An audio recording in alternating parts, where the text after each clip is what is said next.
नमस्कार मंडळी। तर आज आपण बघणार आहोत खारे शंकरपाळे।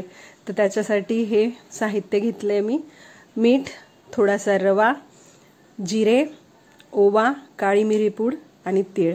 आता इथे 2 कप मैदा घेणार आहे मी।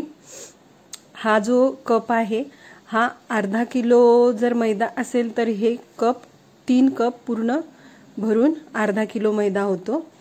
तर आता हे आपण सगळं साहित्य छान मिक्स करून घेणार आहोत। आधी हे छान हाताने आधी कोरडं मिक्स करून घ्यायचंय आणि इथे मी कसुरी मेथी हातावर चोळून घेतेय, म्हणजे त्याचा स्वाद छान शंकरपाळ्यांमध्ये मुरतो। आणि आता या मैद्याला मी मोहन लावलंय। मी तेल चांगलं गरम करून घेतलंय कडकडीत आणि इथे मी ते मैद्यात टाकलंय।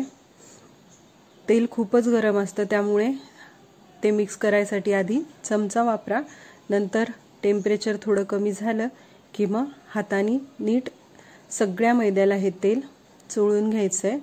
हे बघा इथे हातावर अशी मूठ तयार होते, म्हणजे आपलं मोहन सगळीकडे लागलंय। आता थोडं थोडं पाणी टाकून हा एकदम कडक गोळा बनवायचा आहे आपल्याला पिठाचा। कडक याच्यासाठी की मग आपण एकदम पातळ लाटणार आहोत पारी, त्यासाठी कडकच लागणार आहे आपल्याला। तर इथे एकदम थोडं थोडं पाणी टाकून हे छान कडक मळून घ्यायचंय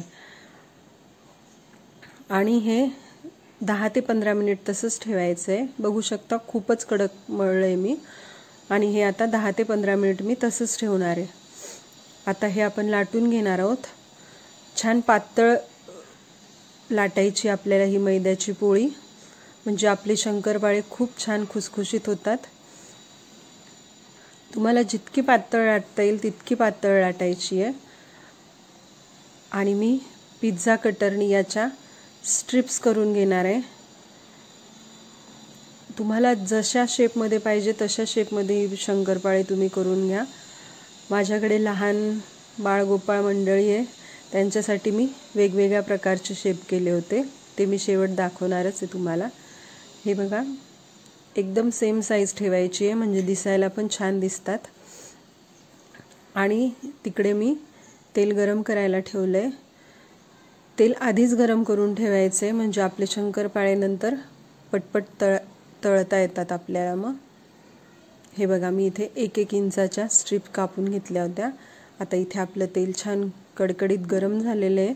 गॅस बारीक करायचा आणि आपले शंकरपाळे थोडे थोडे टाकून छान तळून घ्यायचे। हे बघा आपले शंकरपाळे तेलात टाकल्याबरोबर सुटताय, म्हणजे आपलं पीठ छान मुरलेलं आहे आणि मोहन सगळीकडे लागलेलं आहे। जर मोहन सगळीकडे लागलं नाही तर शंकरपाळे एकमेकांना चिटकूनच राहतात। छान आलटीपलटी तेलात खेळवत त्यांना तळून घ्यायचंय।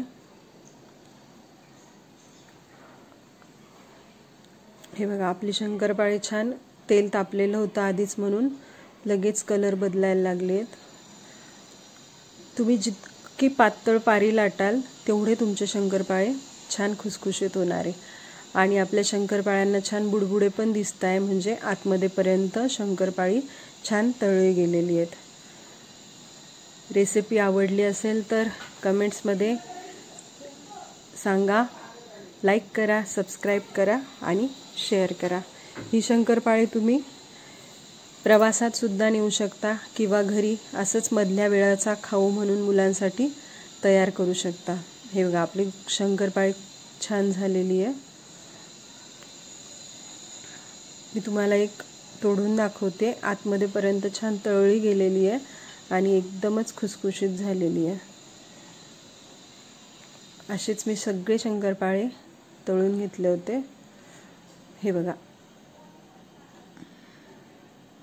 आतमध्ये पर्यंत छान झालेले आहे आपले शंकरपाळे आणि खुसखुशीत बघा किती झाले। आता हे वेगवेगळ्या शंकरपाळ्यांचे शेप कमेंट्समध्ये सांगा। चॅनलला सबस्क्राईब करा, लाईक करा आणि शेअर करा।